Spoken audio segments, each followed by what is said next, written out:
Bienvenidos a Café de Innovación, el lugar donde las ideas se encuentran con el futuro.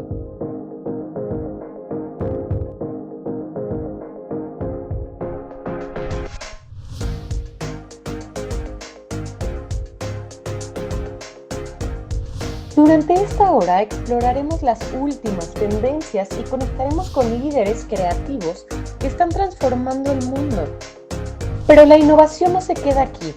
Síguenos en redes sociales, visita nuestra web, suscríbete en YouTube y únete a nuestro grupo de WhatsApp. Juntos continuaremos creciendo mediante la innovación.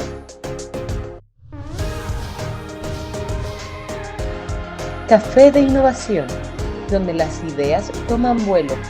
Únete a nosotros para descubrir, crear y transformar.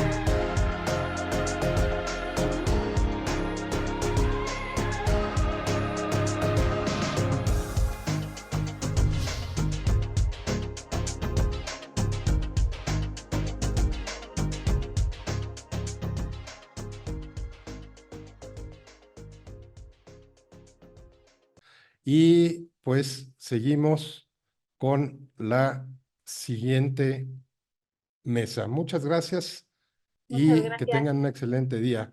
Muchas gracias y pues bueno, seguimos. Este panel va a ser en inglés. And thank you very much, Guillermo, Irene, Rick, and Sorin to be with us here. It is very important. This panel is named, is there such thing as innovation management? So it is very important. We were talking a little bit about this in the inauguration of this Congress.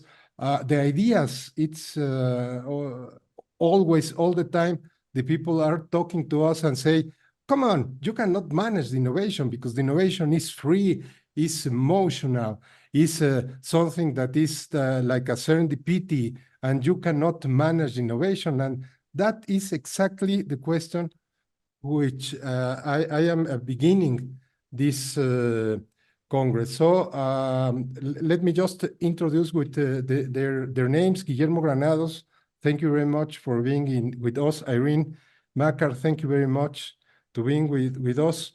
Rick Fernandez, thank you also very much. And Sorin, thank you very much for being with us. All of them are participants of the expert group of the TC279, that is the ISO technical group for the build of the family of the norms of the standards 56,000. So let's begin with Irene. Sorry for not presenting each of you with all the credentials you have. If I present you, you will not have any space to talk. So I prefer that you transfer this knowledge that you have instead of presenting you. All these programs are being recorded and will be in our page, cafedeinnovacion.mx. And let's begin, Irene, if you agree with your presentation, and then we'll continue with all the other participants. Thank you. I'll wait till you get my slides up. So you did make slides. Let's go. So you'll control them. So just down one.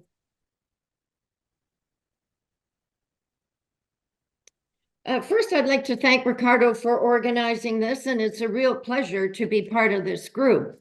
Just to make sure that I stay within my 10 minutes, I'm going to try and be quite brief, but still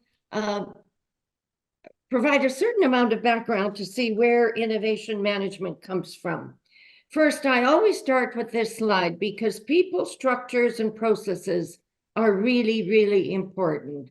And how you organize them makes a really big difference in an organization whether you're healthy, you can innovate, or you have challenges to innovate. Now, just an example, if you talk about certainly Canada, the majority of our companies are micro in size. We have a certain amount of large companies, so structures make a difference. If you're in a country where you have mostly OEM system, original equipment manufacturing, and you're a parts supplier or you're an assembler, you will be applying our standards differently because structures make a difference. Next slide. I think one thing to really understand where we come from in innovation management, is there an innovation management system? Yes. Or innovation management?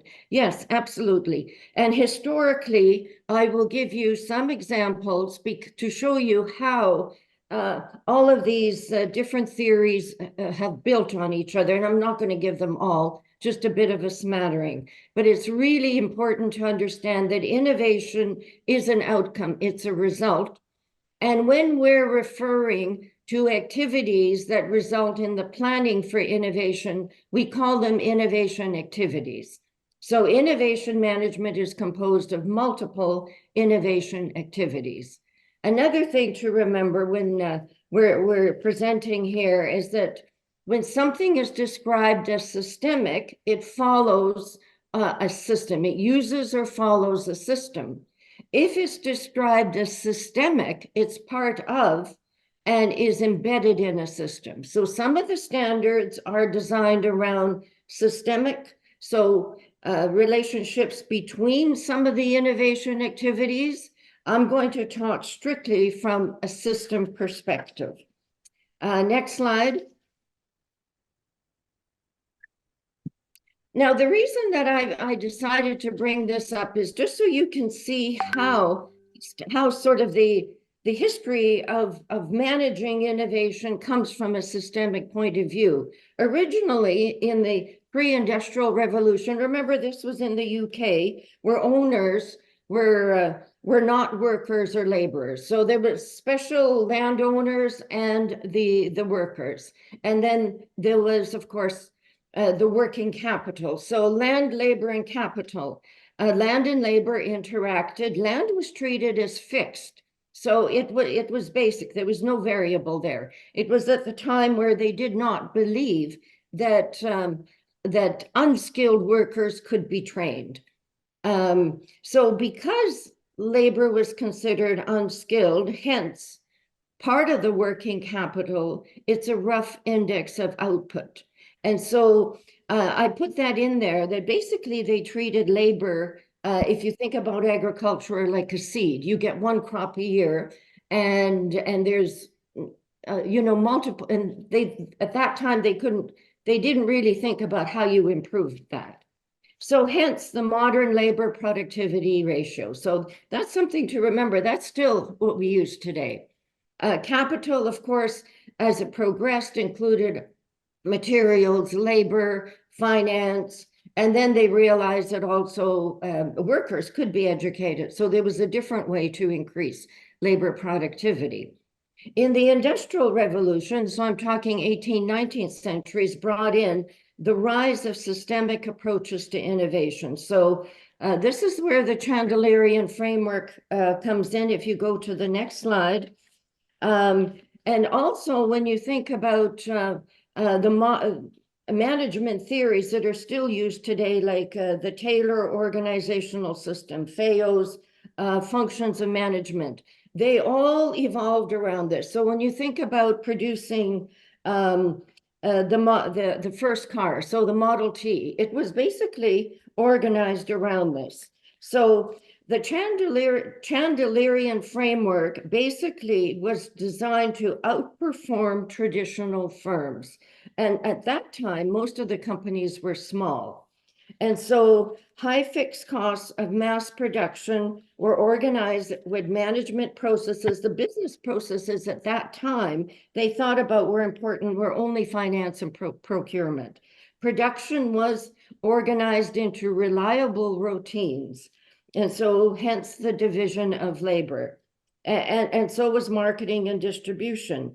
In turn, if you could organize the labor, the technology, and the organizational capabilities into systematic, reliable routines, you could lower cost to the market, and you had bargaining power for external inputs. So that's kind of what I want to put across here. And I did take this actually and applied the Chandelerian framework to the modern day dentistry in one of my theses. So I could talk about this forever, but let's move on.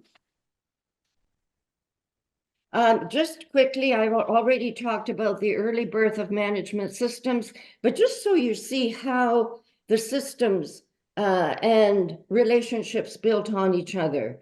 After in the 20th century, there was the birth of large corporate R&D laboratories. Post-World War II, government investment in R&D, that's where the large R&D, government-paid R&D laboratories grew. Later in the 20th century, globalization increased the pace of technological change, the effect of decentralization of value chains. Of course, once you've decentralized value chains, you can't learn from the factories and the systems in your country, so they went to open innovation. So if you've outsourced everything, you've outsourced the base of your learning. So, you know, the importance of external collaboration, network formulations, 21st century agile methodologies, design thinking. Anyway, I'm not going to spend any more time on that. It's just to show you that historically there has been a buildup towards systemic and systematic systems. Next slide. Now, the ISO management system structure is a systematic, formalized organizational management structure. And it has to be, or I think of it in that way, when you put the categories in place, they work as a formalized systematic system. There's a continuous improvement to the system, and there's a systemic interrelationship between the steps. So now let's go to the actual 56002 management system structure, and I'm going to explain how I perceive how everything interlinks. You will see first that the structure is composed of context of the organization. This is where you actually establish the innovation intent, innovation considerations. You have a leadership component. This I will relate to government and management. This is where you have the tools to steer a governing body. This is where you use the tools to steer an organization into accountability, roles, and expectations. You have a planning category where you establish objectives to assist in steering the organization towards certain innovation. You have a portfolio where you would, where basically you would, what the word I'm looking for, you would put your initiatives into the portfolio, and there's a certain management process that would go into that portfolio. In the planning, it lists objectives on how you would actually think about what should go into the portfolio. And then you resource your plan. In operations, this is where you develop, you take your plan and your resources and you develop the innovation initiative, project, or program. And so I just wanted to explain that, and then the next step would be continuous improvement. So if you hit the down arrow once, Ricardo, I just showed that all of these interrelate. No, don't do that. Well, you can do that, okay. And then I had the one arrow under the measurement indicators. They should have gone one at a time. So the context is basically impacts your organization. So remember that this is where you do the strategic planning. This is where you build your scenarios.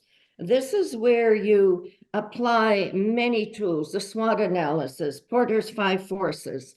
In most companies, this is done on a biannual basis. It could be annually. You look at developing perhaps a 3-year plan to determine strategic issues and high impact areas of opportunity. So this is a really important, this is where in an organization, it creates ultimate value. Now the leadership, this is where you list how you're going to steer the organization. So your rules, your policy, your strategic objectives, rules to steer well, that was steering a governing body. Steer the organization is accountability, roles and responsibilities and authority, direction, expected behaviors. Control means how do you achieve accountability and direction? Remember, if you give somebody responsibility, you have to provide somebody with the accountability for it. Again, this particular activity creates ultimate value. Together, in an organization, from a structural perspective, if you don't get these two right, it's very, very hard to get innovation correct in an organization. In the planning, I already talked about basically in 56002, it lists a bunch of criteria to achieve the innovation objective. So basically, this is determining the initiatives that you need to address, determining how you select your initiatives, and it's also how you would actually assess risks. This is where you build your portfolio and you resource a portfolio. These are 2 steps, but I've put them into one. So these are under measurement indicators. I call them planned outcome and potential impacts. So if you put it into business terminology, these are the business results that I need from deployment in order to reach my strategic objectives that I've just talked about. Coming down to operations is where you actually develop the initiative, the program, the project. And I've stuck in here the 5 steps of the innovation process. At the end, you get some type of an output. And now you will find that when each of us present, we're using slightly different language here.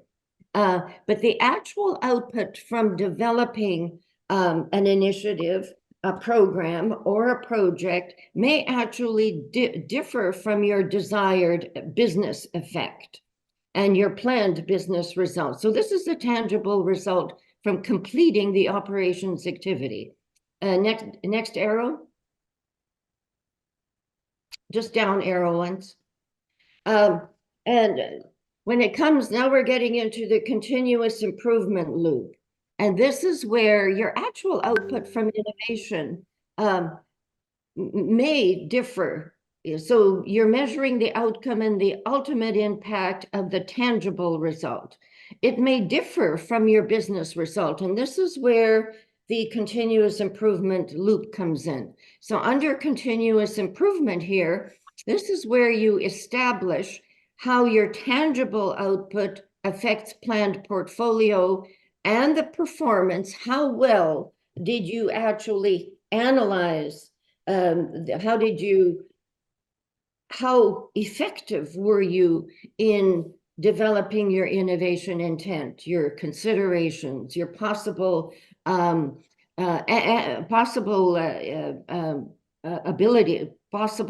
innovations that possible initiatives that you're going to develop, and also your partnership. In 56002, partnership is done up there. That differs in 56001. So then the continuous loop, when you get down to the planning, this is where you would update your portfolio. If your result differed from the business result, you would assess to see if the result different from your business result, was it because of leadership, governance, and management?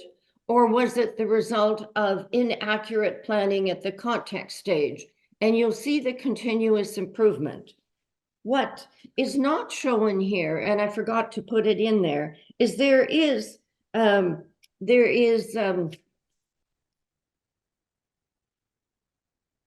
I'm just looking for, there is systematic relationships. For sure, the portfolio and the development are a continual loop. Another systematic relationship is between context and leadership. So you may have a strategic intelligence department, be lucky if you do, that does all of the strategic planning that is listed in the context. When it comes to leadership, the objectives of the organization may be entirely different. So you may not be able to actually develop all the possibilities. So when you get to the C-suite level, they may be deciding to buy out an entirely new organization. And so they're bringing in another whole level of competence. That is something that this department that's working on the context probably wouldn't know. So these two would have a continual or a biannual relationship. So there are systemic relationships, and for sure, that's what Sorin, I believe, will build on. Next slide. Challenges and benefits. Okay, Irene, I think we are run out of time. If you don't mind, I just show this, and thank you very much. I will give now and present the slideshow of Sorin. Just leave me a minute. And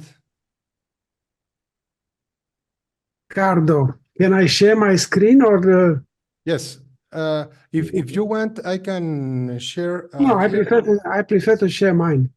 Okay, go ahead. If you allow me, you have to allow me. Yes, go ahead, please.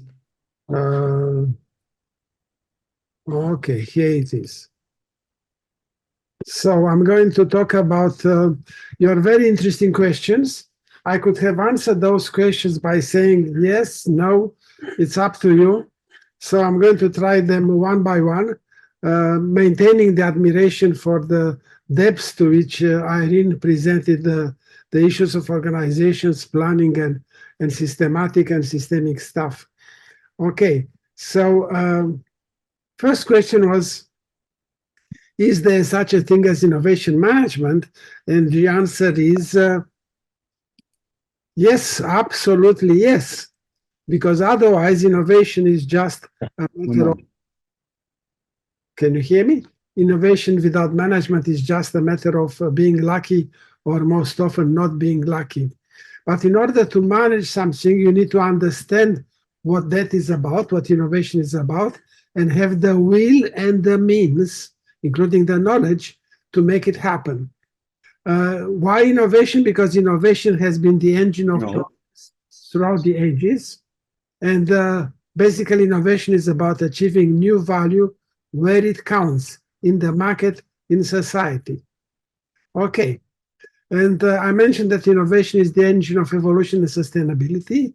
And companies and countries, like people, they have these similar stages of birth, growth, maturity, decline, and eventually death. Only that organizations can last much longer than individual people because of their renewal capabilities and the continuous innovation that they may undertake. And one point that it's interesting for both Canada, Mexico, and every other country is that benefits in terms of innovation go not to the countries that launch more startups, but to those countries who know how to help them scale and sustain them. So basically, looking at the evolution of an organization, of a company, people should know right from the startup level, what do they want to be? They want to be a build-to-flip company, something that you sell very fast and go do something else, a build-to-endure company that you maintain some profitability and survivability over the ages, or a build-to-lead company, in which case you really reap the greatest benefits. And in all cases, as you can see on this chart, it is innovation that takes you from one stage to the other. It is the lack of innovation that leads to decline. And it is only innovation that can help you get out of the decline, okay? And basically, organizations who do not innovate become less competitive, or in the case of governmental ones, become less relevant, they decline and eventually they die. Okay, so let me state again that innovation is making value out of opportunities, ideas, and hard work to implement solutions and deploy solutions in order to reap the value. First stage is taking money and transforming the money into knowledge by hiring researchers, whatever, and understanding the context, doing market research, scientific research, technology research. And then based on that knowledge, you need to implement some solutions, for innovative solutions. Those are value potentials, and they have different kinds of strategies, business models, policies, products, resources, and such. In order to reap the value, you have to deploy them. You have to commercialize them. It's only there that you get economic and social benefits, hoping to get a much bigger pot of money at the end, such that you can continue the cycle, because competition never ends and innovation could not end either, okay? So, second question, what are the benefits of having an innovation management standard implemented? And Irene talked a lot about that. She had a beautiful chat about that. Let me tell you that I meet with hundreds, thousands of executives, and in many cases, when I'm asking them, how are the innovation processes managed in your organization, I get this type of face. And by the way, the face came from Leopoldo Colombo, who was one of the initiators of the innovation management standards. Okay? Can innovation be standardized? No, absolutely not. But the process of managing innovation can be guided, and to some extent can be provided as a recipe, as an effective recipe for consistent and sustainable success, providing benefits that I call them the E to power 3 times T: effective, efficient, ethical, and timely. Okay, that's what you want to achieve. But that depends on one understanding the fact that it is people who innovate.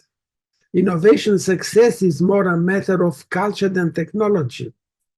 And we did a lot of studies in Canada and came to the conclusion that despite the usual demands for more money, lack of investments in innovation is not the fundamental issue in most developed countries. The issue is innovation management, or lack of it, and leadership, or lack of it, a leadership that must be aligned, knowledgeable, and with balanced personalities in order to nurture a culture of entrepreneurship and in order to pursue innovation competitively, comprehensively, and methodically with the right metrics to ensure value where and when it counts. Both important, where and when it counts. Okay, so what does effective innovation management means? First of all, you need to understand what innovation management is about. Then you need to know yourself and your organizations, have the vision and the will to really innovate and succeed. You need to know your context, the market, the enablers, the challengers, the competition. You need to determine the right things to do, because you cannot do everything. And then you have to do them the right way, by getting the necessary and sufficient means, by organizing and executing in a proper way, by evaluating and adjusting, because things change all the time. And at the same time, at all time, you learn, you improve, you nourish the culture, and you continue. All of those are common sense, right? It is mostly common sense, but unfortunately, not many organizations have that common sense embedded in their spirit. So quickly to the third question, is it complicated to implement an innovation management standard? No, it's not. But only if and only if there is, as I said before, strong will, understanding, and accountability. There is a balance of personalities in the leadership, and I'll talk more about that. There is an entrepreneurial culture in the organization which accepts risk and failures, and there are adequate and fair rewards for all participants. Very important. I think it's very important because there are lots of management standards and processes. Don't try to have the same people drive processes that have markedly distinct objectives. A lot of the management standards are modeled on the ISO 9000, but the people who are very good at managing quality are probably not that great at managing innovation, and vice versa. So let me talk a little bit about personalities. Because great teams have both the necessary skills and the necessary personalities. And let me explain what personalities are. They determine the drives pursued by each person, the role adopted by the people in the team, and how people are interacting among them. At the basis, there are 4 types of personalities. There is producer, who is driven by the results. There is the analyzer, I call it the administrator, who is being driven by processes and data, the details and such. There is the visionary who executes lots of ideas and such. And there is the friendly, amiable guy who wants to make sure that there is peace in the team. They are all distinguished by their different characteristics, by their fears, by their likes and their dislikes, by their weaknesses and their perspective of others. Most people have 1 or maybe 2 strong personalities. And if you are interested, I can give you a quick test. It's a 2-minute test to determine your personality. Myself, I've been a very strong visionary, and nowadays I'm trying to be both a visionary and a producer, okay? It's very important that you know your own personality and you know the personality of the people with whom you are trying to work together. And let me explain the relationship between personalities and company evolution. Usually companies are being started by visionaries, and then in order to achieve something, they need to have association there with the producer who make things happen rather than have ideas to happen. They need then someone analyzer because there is more data, more processes to manage things, and they need a friendly guy at the leadership team in order to keep things in place, because the producers don't like the visionaries or the analyzers don't like the visionary or the producers, and so on. They don't like each other because they are different than themselves, but they have to work together in order to have a balanced leadership that makes the right decisions most of the time. When the analyzers take over in the leadership, think about your companies or your experience with your previous companies, that's when the companies start to decline. Okay, and there are various stages of declining, and there are many other ways for a company to decline. Remember, the domination of the analyzer leads to decline. In order to get innovation, you need to have a very strong visionary and a very strong producer in the organization, in the leadership team, okay? P and V are critical for growth.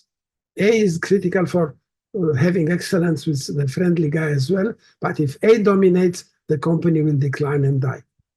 Okay, so in summary, to achieve great innovation performance and use the standards that TC279 is developing, ISO 56000 standards, you need to address innovation comprehensively across all domains of business value and differentiation. You need to address innovation competitively with the focus where it matters in the target market.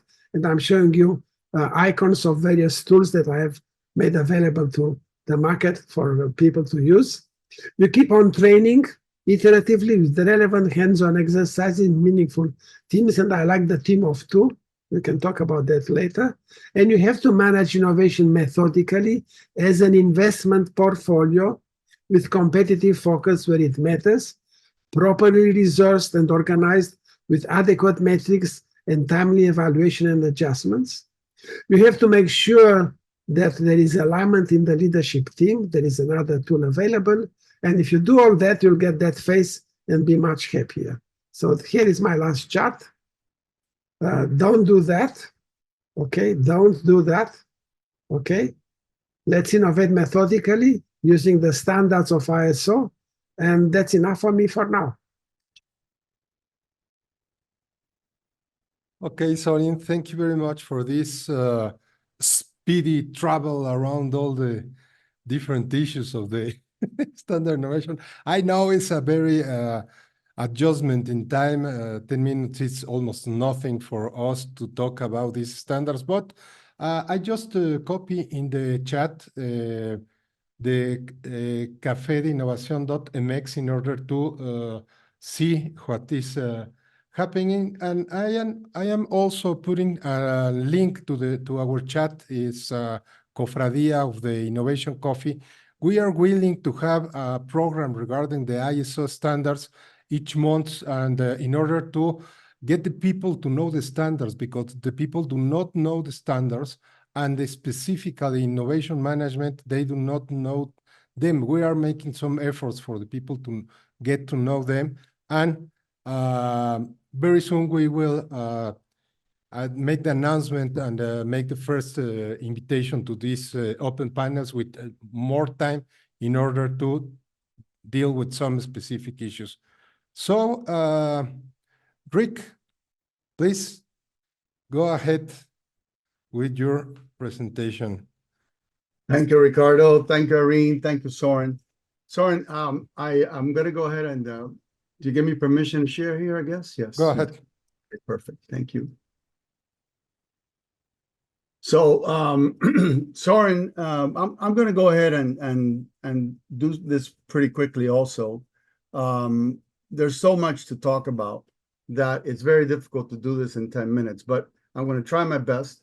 I have the same questions provided to me that were provided to Sorin. So, but you know, Sorin found a picture from Leo. I found a picture from Sorin. Okay, I thought that would be interesting, don't you think, Sorin? Anyway, so yeah, so we have the same questions. Is there such a thing as innovation management? What are the benefits? Is it too complicated to implement? So the key here is, what is it? What are the benefits? How do you implement it? And I'm gonna finish up today with, why do you need to have professional certifications, okay, that drive what it is that you're going to do and how you're going to do it, as well as eventually, once 56001 is out, which is later on this year, organizational certifications. So, you know, we talk about innovation. Many times when we talk about innovation, people think about them as inventions. And they're not really just inventions. And innovation is not, you know, it's not just an invention. There's thousands and thousands of patents out there, but unless they can actually be commercialized and used to improve something, to add value, they're not an innovation. So of those thousands of patents, once they start getting commercialized and gotten through and developed as a product or a new service or an improvement upon an existing service, then you have an innovation. So you can start with your individual, right? Like Steve Jobs was an individual, but it isn't until you actually get the innovation organized within your organization, so that then you can balance out the risk of the R&D or the entrepreneurial part of it, along with the stability of production. So you get an ambidextrous organization. You don't just take risk, but and you don't just create individual improvements, right? You have to balance both to get an ambidextrous look. So innovative organizations are both lean and agile, but then they also have to be ambidextrous. They have to work on those things that they have today and make them better. And then they also have to get out there into the new world, so to speak, and come up with some new ideas or new services. So in order to do this, you have to have a global innovation ecosystem. And I say global because more and more we are global, although we're becoming more and more, you know, the balance is now coming towards individual countries taking care of themselves because of some of the issues that happened during COVID. But, you know, as long as you can assure your supply chain does not have to only be within your own country or even within your own backyard. Of course, it can be outside of that. And a perfect example is the three countries here with NAFTA and the fact that we in the US, Mexico, and Canada work very closely together. So what are some of the benefits? Well, of ISO standards in general, okay, is the fact that they can help to ensure safety, quality, and reliability of the products and services they also facilitate trade and protect ourselves. Okay, so what are some examples of that? Well, facilitating trade is crucial when it comes to intellectual property, for example. And as we know, some countries try to take advantage of the intellectual property of other countries, or even, company to company, and there's industrial espionage, so to speak. So we need to protect our intellectual property such that those things don't happen. Irene is an expert on that, and she can talk more to that as we go forward. So some of the benefits that I see are, number one, when you talk about management systems, okay, innovation management system standards. I didn't put system in there, but that should be systems in here. Okay. By the way, I don't know if do you guys see the cursor? Let me put a laser pointer up there. Now you see a laser pointer, right? Yeah. Okay. So they improve systems and processes. They reduce waste. They cut costs. They make things more consistency. They help you be more consistent. And you have better customer satisfaction. All in all, though, what we're really striving for is a maximization of the value of all of those innovations, all of those initiatives that you come up with, according to the intent that you have. Maximize the overall value of your portfolio such that you are minimizing your risk and minimizing your resources and balancing those ambidextrous tendencies that we need. So to show you that, I came up with what we refer to as how does this go down? As the 5 M's. Okay, so it's simply like a recipe, right? So you need to have first your maximization of value, minimizing risk, modulating your resources, managing your portfolio, and measuring performance. So let's go into each one of them very quickly. So the first one is maximizing value. What does that mean? That means that you're trying to strategically determine what direction do you want your organization to go. Now, in an innovation sense, it may or may not be directly related to what your business strategy is, because you may want to get away from what you do today to come up with some new areas and new markets that you see some potential for your own competencies in your organization to be used elsewhere. So the next one is to minimize risk. So you don't want to just go out there and start taking all sorts of risks, because you may actually kill your own organization. You want to take managed risk that you know how to control, right? And to balance and have the amount of risk that your organization is willing to take. Some organizations are more risk adverse than others. Fine, that's up to you. But you want to especially consider the innovator's dilemma. The problem with the innovator's dilemma is that all of us, or many of us at least, have gone through business school, MBAs, and so forth. And what's the first thing that they tell you? They tell you, hey, maximize your return on investment, and you have to have your project pay back in the next 2 years, or 1 year in some cases, right? Well, what that does is that reduces the types of projects that you can get into. So you don't want to just eliminate risk. You want to address it. You want to manage that risk, minimize it, but you want to take some risk. So the next one has to do with modulating your resources. So you want to make sure that you have the proper resource, the proper competencies, the number, the capacity, the capability of all of your resources and people. And you usually start right with a technology inventory. Many people think that innovation is all about technology. Well, guess what? It's not. That's only one piece of the overall puzzle of innovation. You don't just look at technology. You look at technology inventory. What's out there? What could I use? But you need to really focus on the intent and the value that you're going to be generating. The next one is your portfolio. And this is really, in my opinion, that and probably Sorin agrees with me, that this is the heart of the innovation management system, because this is where you're going to balance those low-level horizon projects, high-level ones that want to give you more return on investments, that want to have less risk, and so forth, so that in the end, you get the best mix.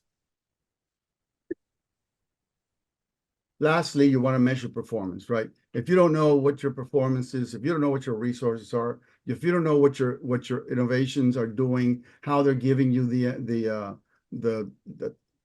benefits, the value that you're looking for, the market share, the customer growth, if you don't have all that for the individual initiatives, as well as for the overall performance of the portfolio, then, you know, like Sorin said, if you get there, it's because you were lucky.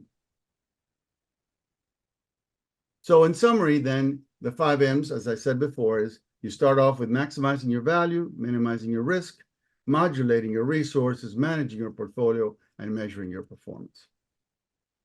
So the 56,000 family of innovation standards, and this we have to give some credit to our friend Sorin, because he came up with what I refer to constantly as the filing cabinet, okay? The filing cabinets, because this shows the whole structure of the innovation management standard, starting with the vocabulary, the 56,002 guidance standard, which is one of the first ones that came out, soon to be revised. 3 for innovation partnership, which has to do with innovation, you know, with how you deal with your suppliers and with your other experts outside of your organization, and open innovation. Then you have your management assessment, your innovation management assessment, number 4. Number 5 is, I did this one twice, sorry. Okay, that's only once here. IP management is 5, your strategic intelligence management 6. You have your opportunity and idea management 7. We just finished 8. Sorin was very instrumental in that. The innovation operations measurements. Recently, 9 has been started. I don't show it here. That was the idea here, to put 9. And then you have 10 that gives you illustrative examples of some of the, you know, case studies. And then this one, 56,001, which is about to come out, hopefully September of this year.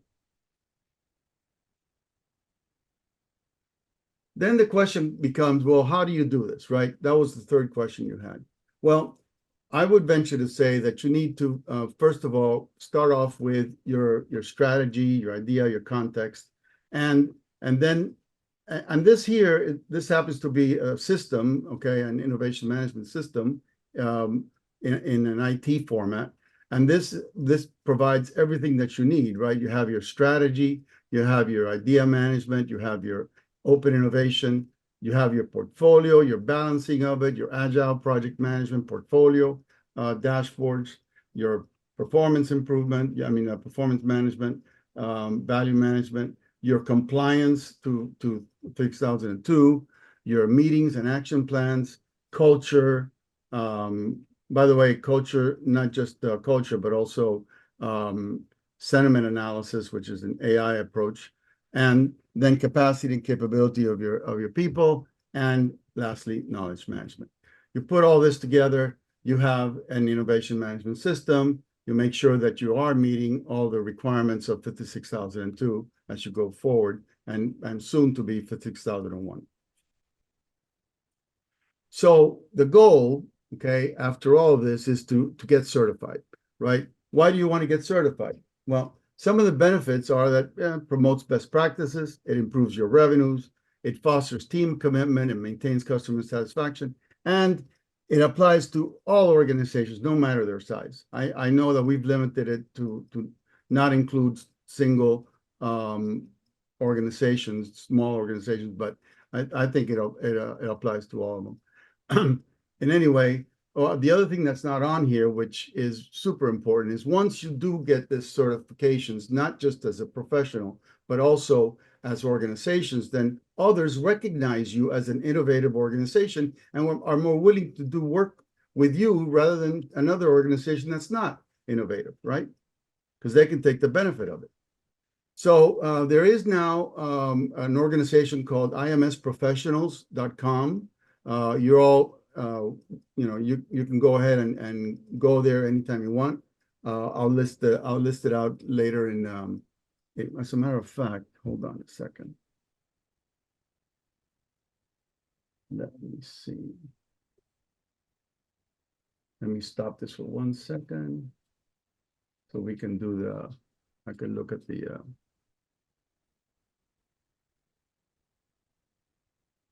we go. So this is, how am I doing in time? Almost gone, Rick. Okay, all right. 5 seconds. So this is imsprofessionals.com. I was showing you a slide from here, okay, which this shows all of the certification programs that there are for professionals on there. All these are live, and you can start using them.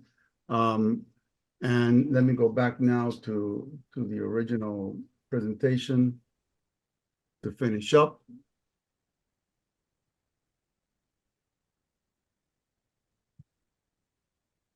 Okay, are you seeing the original presentation now? Yes. Not yet. Not yet. Oh, because I'm not sharing. That's why. All right, so this finishes up. All right, I was showing you before about the different levels. So you start off with foundation, professional, designer, implementer, and then lead auditor. In this group right here, we have a few of the lead auditors. We have 17, I think, currently that are lead auditors that were certified. And then this is a newer version of executive champion, which basically has been given a couple times already. And this gets your executives going on what their role is and how they should be doing this. Lastly, then you want to get the goal. You don't just want to get the penalty, right? So the ISO certification ensures adherence to the standards and differentiation from your competition. If you have any questions, okay, I'm sure you're going to be opening that up later, but in here in my presentation, you can go to 2020innovation.com, which is our organization with Frank Boll, and then as my business partner. And then you have imsprofessional.com, which is, there's 3 founders of that. That's Alvaro Reynoso, Frank Boll, and myself. Okay, and Ricardo, I think, is also heading that up for Mexico. Okay, thank you very much. That's it. Okay, Rick, thank you very much. And so let's continue. Guillermo, please go ahead. Yes, how are you, Ricardo? How are you, Irene, Sorin, Rick? Good morning. Okay, I will try to explore this, being brief. So the question that you told this morning is very nice, because before doing, is there such thing as innovation management? I could say, is there such thing as innovation? And I will go through it in these minutes.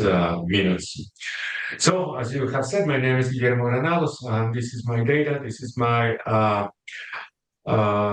numbers in Mexico, my email, and I run a consultancy firm which makes organizational systems. Guillermo, if you are hearing something, we are not seeing it. So, okay. You haven't. Okay, thank you very much. Okay.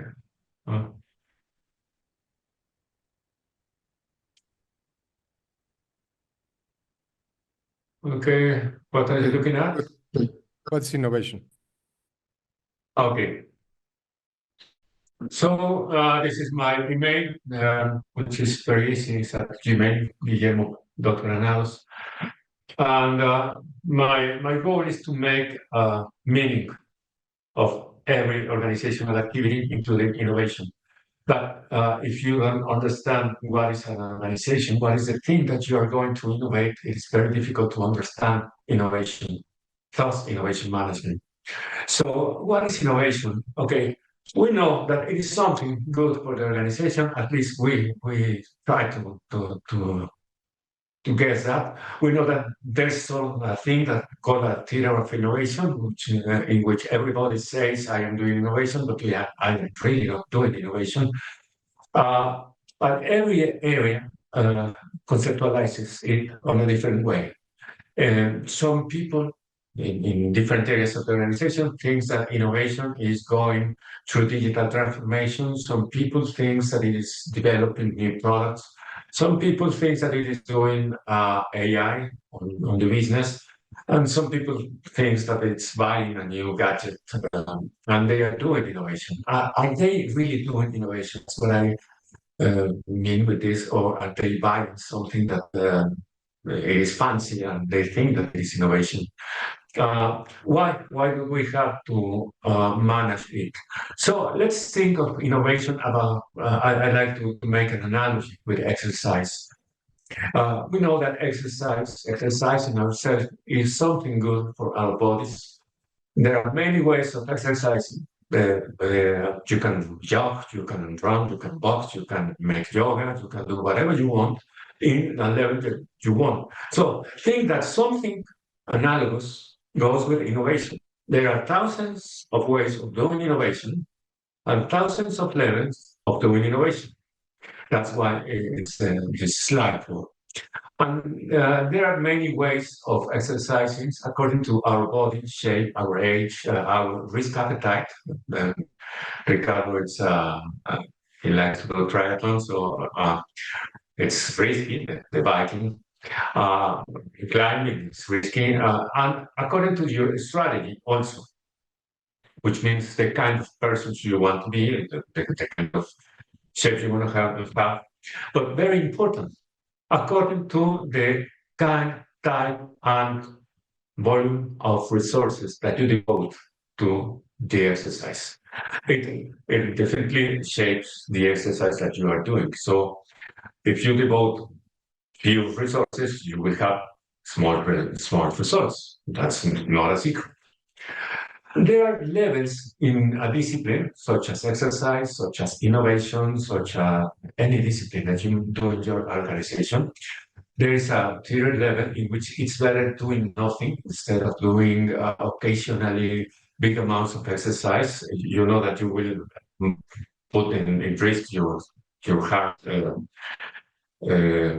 health. There are discipline levels in which, from a discipline level, everything goes okay. I mean, you are not making a big peaks of doing something that you will leave suddenly. So when you have a discipline doing things, okay, you are going to try. They are oriented levels, I call, which means levels in which you have the intention and you have the goal and you have the ways of increasing your level. That is where innovation management belongs, and that is when you practice an exercise and discipline with a coach. When you are doing something with a guide, either it can be a virtual guide or it can be a presence coach, doesn't matter. And there are professional levels. Yeah, there are companies that do innovation the whole way, and there are not every person can be a professional athlete, no, but you can be an oriented athlete, a very good performer. So the same goes with innovation. And when you have an oriented level, you will understand that it is not possible for doing only a single discipline. If you want to run a marathon, you won't have to train only in yoga because you will hurt yourself. The same thing in doing innovation. You don't have to do only scientific innovation. You don't have to do only IT innovation. You don't have to do. There's a portfolio of innovation activities that you should balance in order to get to the business strategy in the same way. So when you have serious level, you have to make a mixture, as Rick has said, in a portfolio of innovation. And this is valid not only for innovation management, for any discipline. Is it the only management system? No. In fact, you probably know the quality management system, but there are many other innovation management systems. That's why ISO, since 2015, has standardized its a management system. So all of this, they follow the same structure, which is called the MSS, Management System Structure. So you can find it. So innovation management is no exception. So our friends has told us about the innovation, the revenue, the value, the different aspects. So I will focus on the persona. Probably you're familiar with the kind of personality. As Sorin has said, there are different persons, but there are different persons according to the different roles they do play in an organization. Let's say we do have at first the innovation project leader, which Sorin still an image from Leo, Rick still an image from Sorin, and I still have an image from Walt Disney. So I think everyone looks the same. So probably the younger will not know who is it. He's an inventor, he's a genius, probably an absent-minded, you know, the old personality that is shared with us with the invention people. The innovation project leader has a challenge of making a project, but for making his project, he has to obtain a budget for making his project. So he has to manage to negotiate his budget. The problem is that we think that everything that comes with innovation, it's about this guy. And really, he's a doer, but he's not the only person. Which other persons are an innovation ecosystem in an organization? The CINO, the Chief Innovation Manager, he has a hard task because he has to spread the innovation budget into several innovation project leaders. And they will do a whole project, an initiative, a part of it, whatever. But he has to understand different projects, different necessities, different impacts of the innovation in the organization. So he's a bridge among innovation strategy and business strategy. He has to build an innovation capacity in the organization. So the innovation management system will allow you to communicate among these two different persons, because sometimes our inventor is not in the same language that our chief innovation manager, and it is not in the same language that our chief executive officer, which he's very important because he has to spread the business budget into every area in the organization: marketing, operations, sales, every spend. We have two CapEx and OpEx, capital expenditures and operational expenditures. With very many organizations, in innovation is about CapEx, but not exactly. Let's put it like this. And the CEO has to understand not only innovation, but any activity of the organization, because the budget cannot go only through innovation. And innovation management systems will allow us to understand about the CEO necessities and the shareholders' necessities. Because the shareholders are the persons who are in charge of giving sustainability to the organization. They do assign CapEx and OpEx in any organizations, either public, private, whatever organization. The shareholders or the top direction, the top committee, they have to understand and believe innovation benefits for the medium and long term. And the personality of the shareholders is different from the personality of the inventor. So can I say that an innovation persona, are different personalities, and they spread budget and resources in one direction, and they spread results in another direction. So what does an innovation management system help us to do? It doesn't make for us, but what do we have as a focus in making this flow very, very easy, very understandable. So on an essence, what does make a system? How can you build a system? Well, at first you have a context for action, for an innovation action or any system, which means you know where the innovation is and there's the goal of the effects of innovation. I mean, innovation is nothing by itself. Innovation is something that affects a context. If you don't have a clear your context, which is on the criteria 4 of the management system, you will have a problem. Also, it has a top management commitment, and there are resources formally devoted to the execution, and also an architecture of the innovation.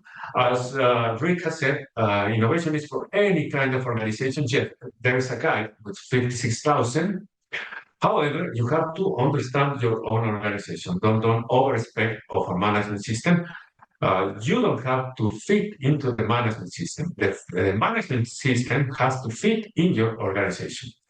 It has a planned deployment. The system, the innovation management system, doesn't appear from one day to the other. It has to be developed on it. And there's the 6 criteria. It has to be planned, the innovation management system. It has a management of resources devoted to it, which means it's not only a matter of budget, but it's a matter of managing the resources you devote to the innovation. You make them grow, you cultivate the resources, and then you build capabilities. And it has a structure for its activities, not for the activities of innovation projects, which is the basic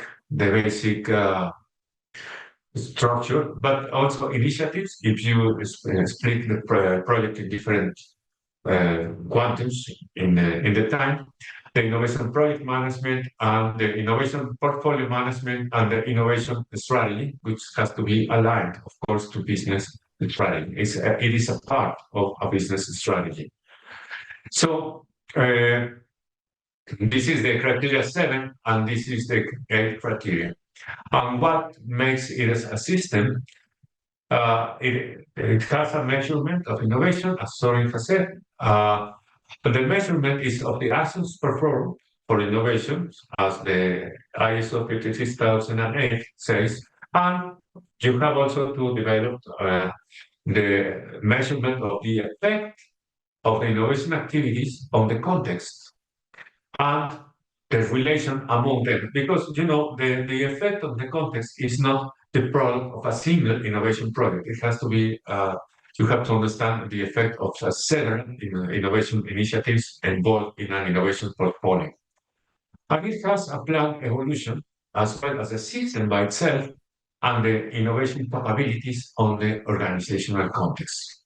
So this is what makes a system, and at the end of the day, what the purpose of it is the growth of your own company. The goal is to make your company long-term profitable, or to make the reason you are here is to make an organization in the long term, and to make it grow. And it only has to be through the well understanding of shareholders, a CEO, an innovation manager, and an innovation project leader. So that's my message about innovation management system. There will be, José Luis, there will be the sooner in a couple of months. José Luis, muchas gracias. Ahí estará. But this is about innovation. Thank you very much. Okay, Guillermo, thank you very much. Thank you very much for all the participants. I am putting in this exactly now the link to our chat of the Innovation Cofradía de Innovación. Go ahead in the chat. We will send you. I know this is very speedy, but we are programming to have 1 or 2 workshops each month with all the experts, because we want you to know this ISO different 56,000 standards that we have. We have rushed out of time. If you have any question, please put it in the chat, and we will go straight with the next panel. Irene, Sorin, Guillermo, Rick, thank you very much for your participation. Really, I appreciate a lot. And we will see you very soon in our next meeting. So thank you very much. And now we will turn it to Spanish. Gracias de innovación.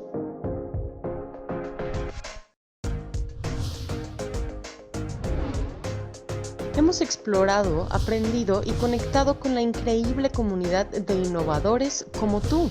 Pero nuestra conversación no termina aquí. Síguenos en redes sociales, visita nuestra web, mantente al tanto en YouTube y únete a nuestro grupo de WhatsApp. Juntos continuaremos la revolución de la innovación.